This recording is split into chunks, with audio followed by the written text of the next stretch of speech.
Trump's second impeachment was signed into law today at 6:07 p.m. Washington, D.C. time. The chart itself is symbolically very reflective of what just took place. The government, as the representative of the people, challenges the rogue president, the rebel, and the rebellion against the people, and then poses the punishment of impeachment.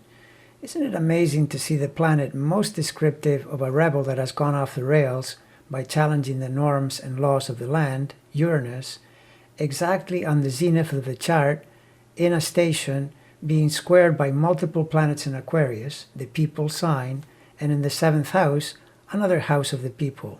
Mars next to Uranus at the zenith also suggests the violent nature of the transgression that took place. If you add the degrees of the 4 Aquarius planets, you get about 5 1/3 degrees of Aquarius, which makes an exact square to the Uranus-Mars zenith conjunction.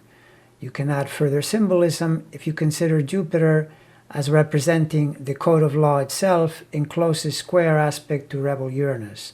The people strike back at the rebel and hit him with the force of the law. In this chart, Pluto is also square the midheaven, which is another suggestion of confrontation with the existing president, the midheaven, which, ruled by Mars, is another accurate representation of the way Trump is and operates.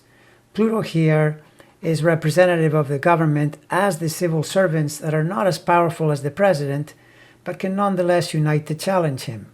It is also curious that Neptune is at the halfway point of all this action, making semi-squares to both ends, likely symbolizing that this whole problem originates in all the lying and deception, low-end Neptune, that took place in order to make it happen. Now, as I said in yesterday's video, the Aquarius and Taurus planets connect to Trump's chart via semi-squares and sesqui-squares, which, if they involve big and slow-moving planets like Jupiter, Saturn, and especially a stationary Uranus, can become as difficult as full squares. But now we can add some triggers in the form of Mercury and the Moon, just as he was being signed into the impeachment Hall of Shame, and we can also add that the Sun was triggering the Pluto opposition, and Venus was inside his infamously difficult T-square formed by Eris, Mercury, and Neptune.